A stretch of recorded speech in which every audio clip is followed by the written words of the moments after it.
Baik, sebelum kita mulai dengan pelajaran kita hari ini, mari kita sama-sama mendengarkan doa.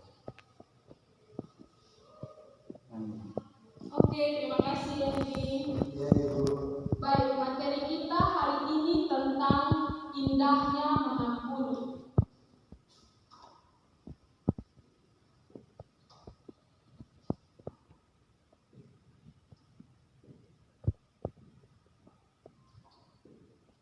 Oke, indahnya mengampuni. Nah, berbicara tentang mengampuni, menurut anak-anak, apa itu mengampuni? Maafkan. Oke, memaafkan.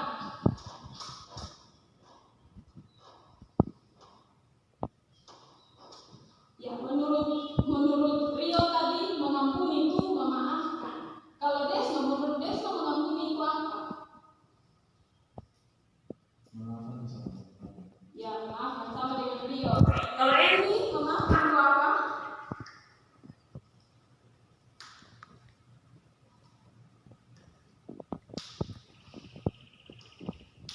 Oke, kalau begitu mengampuni menurut anak-anak semua artinya memaafkan. Nah, siapa di sini yang pernah mengampuni atau diampuni? Mengampuni apa? Apa yang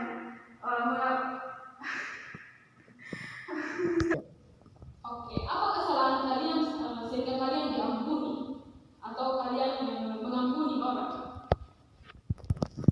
Kesalahan saya setelah saya menyebut teman saya, adiknya teman saya. Jadi diampuni. Oke. Nah, semua di sini pasti pernah mengalami, pasti pernah diampuni atau mengampuni. Nah, menurut adik-adik bagaimana rasanya setelah diampuni atau mengampuni? Rasanya ini seperti apa? Senang. Ya, senang. Bersyukur. Apa lagi? Tidak terbeban. Ya, tidak terbeban atau lega. Ya. Nah, oke. Baik. Jadi mengampuni menurut teman-teman tadi mengampuni itu artinya memaafkan. Nah, mengampuni itu adalah sesuatu di mana kita memaafkan kesalahan seseorang. Mengampuni atau pengampunan adalah di mana kita memaafkan seseorang dan tidak mengungkit kesalahan itu lagi. Memaafkan kesalahan seseorang dan tidak mengungkit kesalahan itu lagi. Oke, anak-anak, berbicara tentang mengampuni pasti sulit. Mengampuni itu sulit dilakukan oleh semua manusia. Karena apa? Karena kita sebagai manusia, kita itu punya sifat egois dari dalam diri. Pasti kita akan berpikir bahwa kitalah yang paling benar. Padahal kalau sebenarnya kalau kita refleksi baik-baik, bisa saja kita adalah orang yang salah. Kita berada di posisi yang salah. Oke. Jadi ada satu cerita dari dalam Alkitab yang bisa menjadi contoh buat kita, yaitu tentang kisah Yusuf. Semua pasti pernah dengar kisah Yusuf, toh? Ya. Yusuf itu dibenci oleh semua saudara-saudaranya karena dia paling disayangi oleh ayahnya. Karena saudara-saudaranya membenci dia, saudara-saudaranya membuang dia ke dalam sumur. Tapi dia diambil oleh seseorang, dia dijual, dia menjadi budak di negeri orang, dia difitnah, dan banyak sekali penderitaan yang dialami oleh Yusuf. Sampai akhirnya dia menjadi orang yang berkuasa, menjadi orang yang berhasil di negeri orang. Nah, namun setelah banyak penderitaan yang dialami oleh Yusuf, itu semua tidak membuatnya benci terhadap saudara-saudaranya.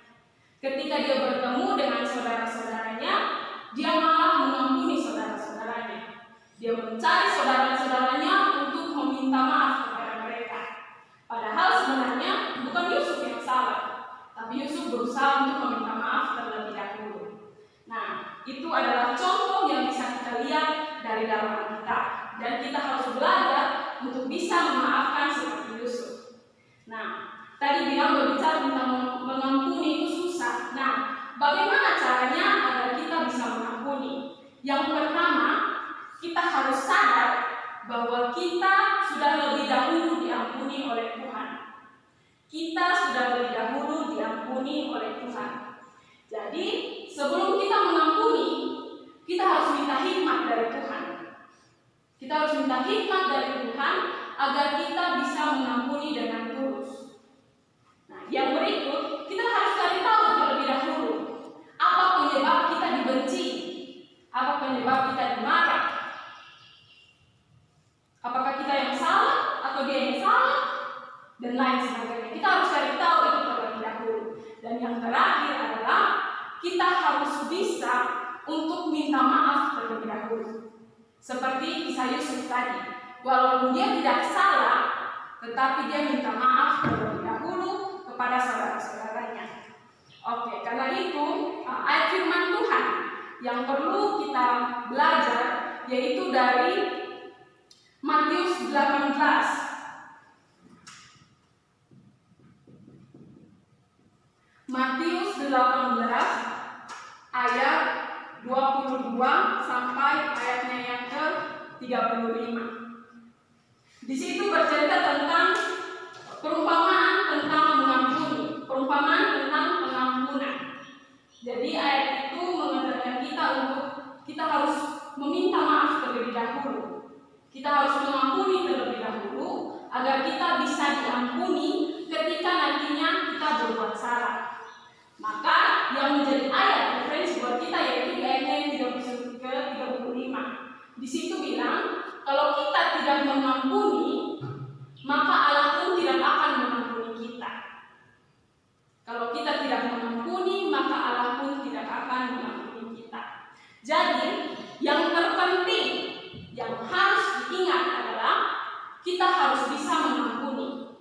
Kita harus sadar diri bahwa kita sudah diampuni oleh Tuhan. Jadi kita harus mengampuni terlebih dahulu agar kita bisa diampuni. Oke, baik. Kalau gitu sampai di sini mungkin anak-anak mengerti dengan penjelasan Ibu tadi? Mengerti, Ibu. Oke, kalau begitu kesimpulannya adalah Allah itu telah lebih dahulu mengampuni kita. Dan jadi sebagai ucapan terima kasih kita kepada Allah, kita juga harus bisa mengampuni sama seperti Allah mengampuni kita. Kita harus bisa mengampuni sesama kita agar kita juga bisa diampuni ketika kita berbuat salah. Kita juga bisa diampuni oleh Allah. Dan kita minta tuntunan dari Tuhan, minta hikmat dari Tuhan agar kita bisa mengampuni dengan tulus. Karena mengampuni dengan tulus itu susah. Kadang-kadang orang mengampuni tapi masih mengungkit kembali kesalahan itu. Jadi kita harus minta hikmat dari Tuhan agar kita bisa mengampuni. Nah, dan yang terakhir yang terpenting bagi kita adalah salah atau benarnya kita harus meminta maaf terlebih dahulu. Ketika kita meminta maaf, kita menyadari akan kesalahan kita, maka kita pun akan dimaafkan. Kita pun akan diampuni. Ketika kita berbuat salah dimanapun, kita pasti akan diampuni. Ketika kita berbuat salah kepada Tuhan pun, pasti Tuhan pun akan mengampuni kita kalau kita mengampuni sesama kita. Oke, baik anak-anak. Jadi pelajaran kita sampai di sini saja. Mungkin ada yang mau bertanya? Masih, Bu. Oke, kalau begitu materi pelajaran kita hari ini sampai di sini. Nanti tugas Ibu akan kirimkan lewat grup yang sudah dibuatkan. Jadi semua harus mengerjakan tugas ya. Oke, kalau begitu